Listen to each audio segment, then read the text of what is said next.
Sometimes in a classroom, a scientific gathering, or a family gathering, a question is raised that makes everyone present think. This thought may be temporary and will soon be broken by one of the people present in that group by giving a logical answer. And sometimes, it may continue for a long time and even cause a gap in our worldview and way of thinking. One of these topics that is not easy to answer is about God. What is His nature, and what can He do? In this video, we address one of the most basic questions. It is said that God is powerful, and His ability is infinite. So can God create someone like Himself? So why didn't He do this? If He can't, then how can we believe that God is able? Or is it said that God can create a mountain that He is not able to move? If He cannot have such a creation, then He is not capable, and if He can create a mountain that He is not able to move, it can still be concluded that God is not capable and powerful. What is the answer to these questions? How can you get a correct and logical conclusion from such a contradiction? Have you ever come across these contradictions? Stay with us. There is knowledge in the world that is very difficult for ordinary people to access. This is because, nowadays, most people grow up in a specific educational system and under a single upbringing. In this channel, we try to talk about knowledge that is not usually discussed in the educational system and normal books. Hidden secrets that sometimes you have to read ancient books and forbidden knowledge to find them. Subscribe to our channel and press the bell icon.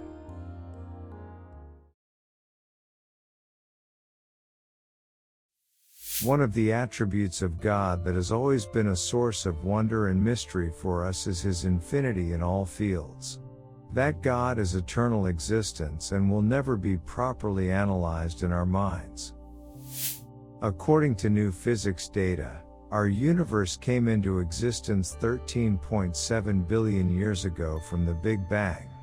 The explosion that cosmologists believe caused the creation of not only the universe and all the matter and energy in it.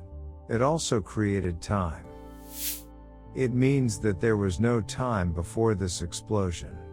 Thinking about a time when time has not yet been created is an impossible and fundamentally strange thing for us as human beings.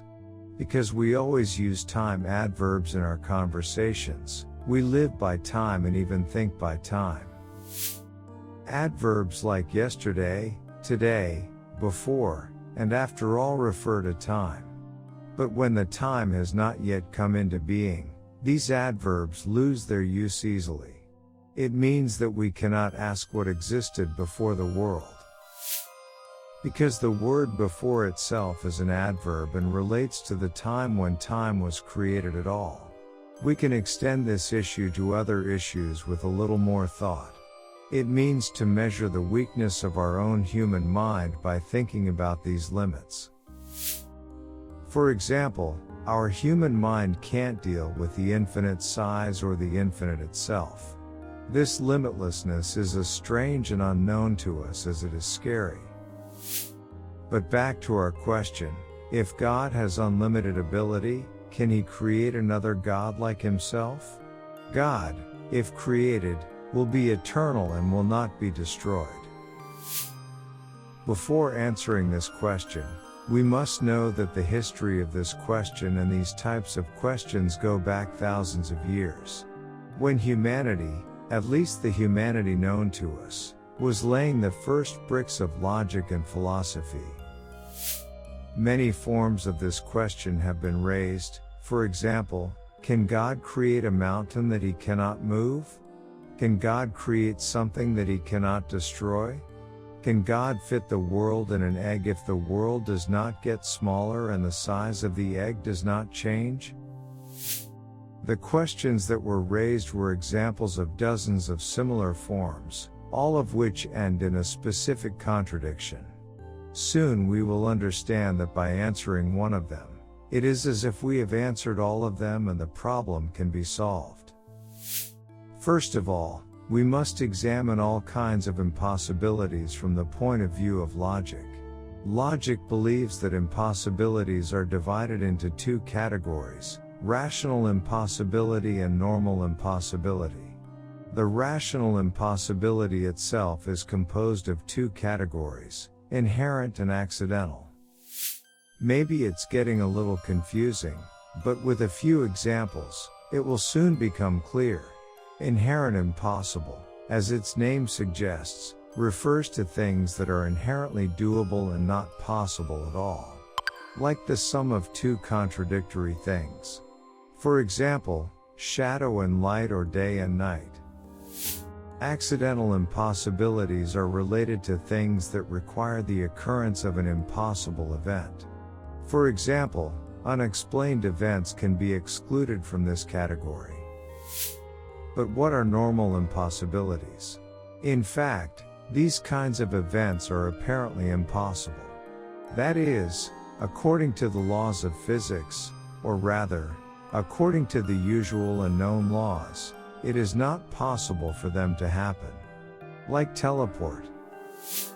It can be said that the extraordinary works done by the spiritual masters or the gifted people and even the miracles of the prophets and messengers of God are of the same kind. It means they are from the ordinary impossibilities.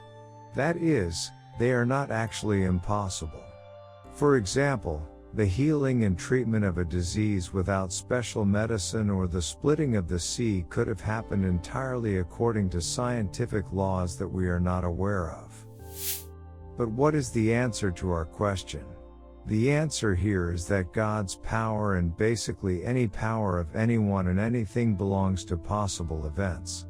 Things that are part of the category of impossible are basically out of the circle of power. So, in answer to our main question, we should say, first, no matter how much or little, whether finite or infinite, power is related to possible things, not impossible things.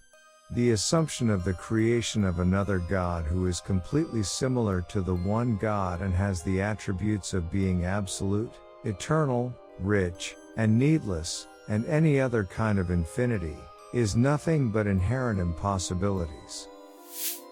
Because if God created himself and is a creature of another God, he can no longer be absolute and eternal, he is no longer needless and even unique. This shows the contradiction and impossibility of this event. Secondly, from a logical point of view, creating another God with all the attributes of God is a futile thing.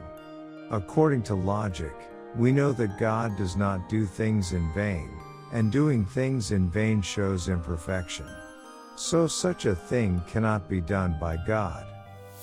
In this video, we examined one of the basic questions of logic that has been asked in various forms for thousands of years, and we saw that this question in itself carries a big contradiction that takes it out of the circle of logic and something that is illogical, so it is not worth checking. What is your opinion about this?